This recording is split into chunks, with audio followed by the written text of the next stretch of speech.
Just chicken.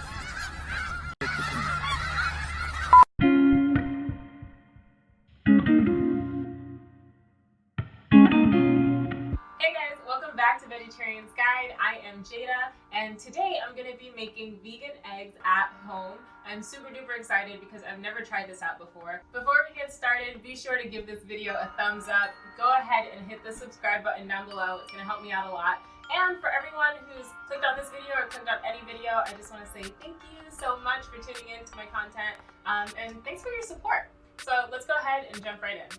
Okay guys, so the brand I'm going to be using is Just Egg. Now this is a completely plant-based, 100% vegan egg. It is made with mung bean protein. That's the main base in here. And it says that it does contain soy as well. So if you're not into soy, if you don't eat soy, then this might not be the thing for you. I actually haven't had real eggs since, I want to say, the end of 2017.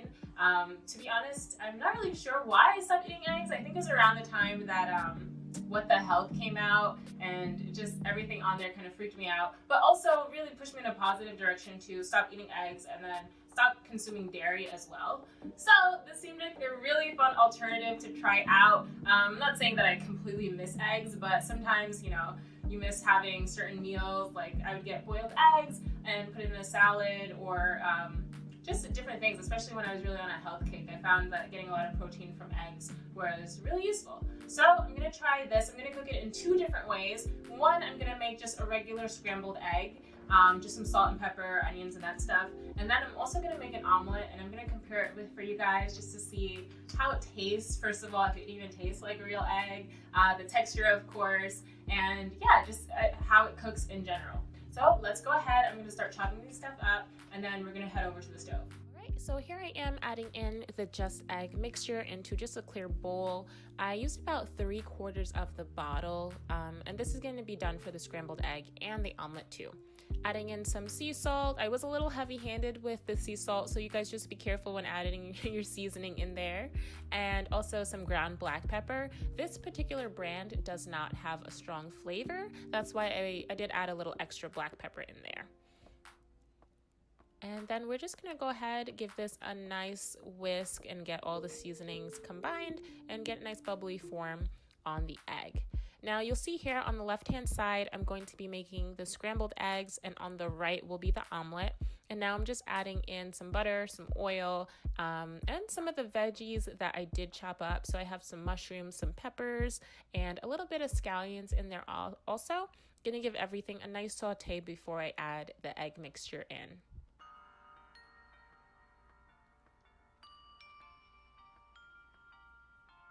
Great, so now I'm gonna go ahead, add in the eggs. Now on both pans, I started off on a low heat and a low temperature, but I did realize that the eggs were taking kind of long to cook. So I turned it up to around medium heat, medium low, and you're gonna wanna keep it there.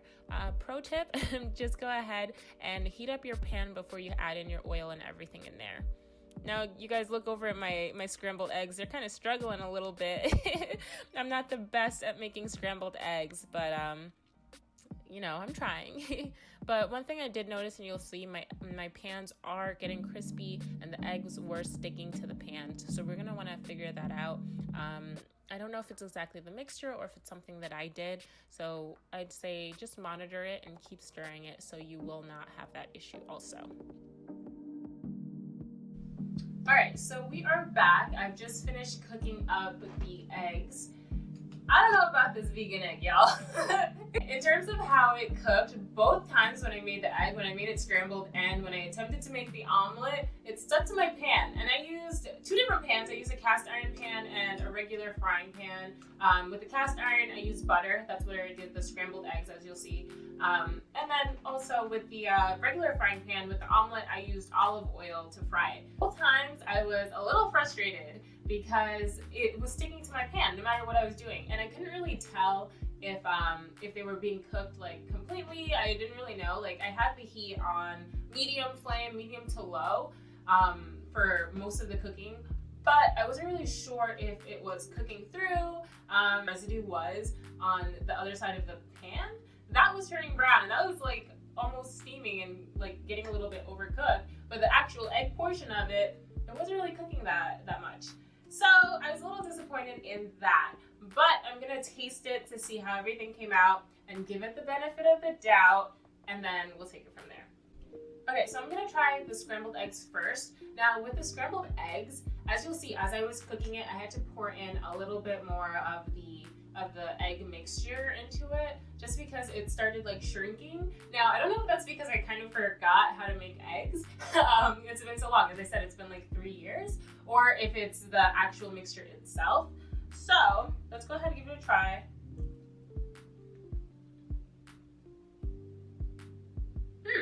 Okay. So a couple of things. One, I definitely put way too much salt into the scrambled eggs mixture. I did notice that while I was cooking the omelet, so I definitely did not add additional salt when I put in more egg into the mixture. But I did put more salt. Now this does taste like actual scrambled eggs. It's a little weird, but that's the point, right? That's what it's supposed to be. So it does taste like actual scrambled eggs. It's kind of softer, so it doesn't have like more of that fluffy taste towards it. It's definitely on the softer side of things. So now I'm gonna taste the omelet. So with the omelet, as you guys will see when I was cooking it, it didn't really come out like an omelet. It kind of broke apart a little bit. And I think that's because the Just Egg mixture is a lot lighter than a regular egg, where regular egg, I guess, forms a little bit thicker, where this mixture didn't really do that. So when I put in the ingredients and when I put in the mushrooms and stuff like that, it kind of weighed it down. So it broke apart a little bit, but it still kind of looks like an omelet, and hopefully it tastes like one too. Looks wise, it does look like an egg. It's a little bit more pale. It kind of looks like an egg that you mixed milk with. So if you're like trying to stretch out an egg and you mix with milk in there, make it fluffy or whatever the case is, that's what this looks like. So I'm gonna give it a try.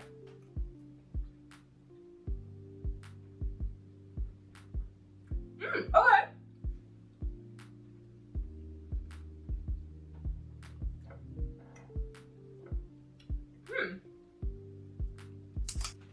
So it does actually taste like an egg.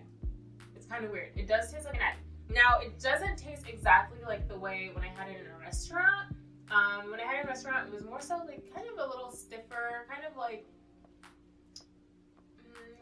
I really don't want to say cardboard, but it was stiffer, and it was kind of rubbery. That's the word. Rubbery, like a regular egg is. Now, this isn't that rubbery. It's more on the softer side. I don't know if I undercooked it or if, I don't know, that's just how the at-home mixture is. I'm not really sure, but it does taste like a regular egg. It does taste really good. As far as comparisons go, as how it stacks up to a regular egg, I would say it stacks up pretty good. So if you're putting an egg as like, let's say an egg is a 10, not saying that, oh, eggs are so great, but let's say an egg is a 10, I would say that Just Egg is probably around maybe like a 7.5, 8.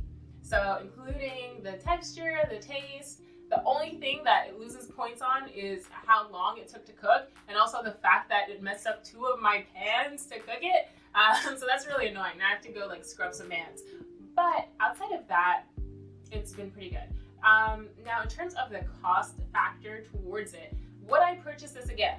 Probably not. And I say that because it's like this bottle alone. So this was a 12 fluid ounce bottle, and I don't know if it's showing up in camera, but I used this much just for this meal. So for an $8 bottle of Just Egg for one meal, or even let's say it did 3 meals for $8, that's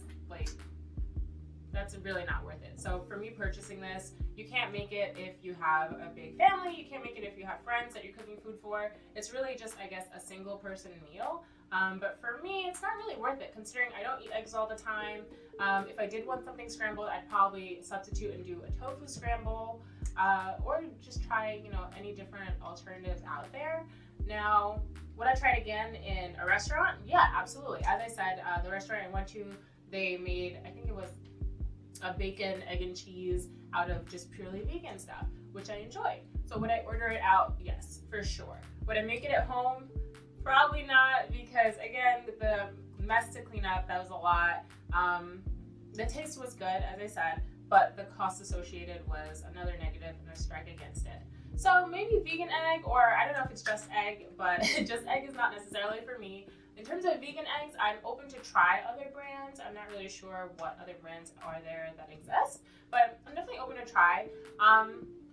Actually, I might try just egg again, but I think I would make like a quiche or maybe French toast with it. So try a different alternative opposed to just making it like scrambled or an omelet.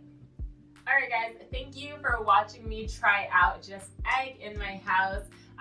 Let me know if you guys buy it and decide to try it at home. If you guys have other recipes or just other ways of making it that make it a little better to cook, then let me know. Put me in the comments, hit me up, blow up my phone, DM me. I want to know all about it. And also, if you have any other alternatives to eggs, so other types of vegan eggs that you want me to try out, definitely let me know. Be sure to follow me on Instagram at Vegetarian's Guide to NYC, and then at Jada is my personal Instagram. Thanks again for watching this video. Be sure to give it a thumbs up. Go ahead and hit the subscribe so you'll be notified every time that I upload a video, and I'll be back with more videos. Bye-bye.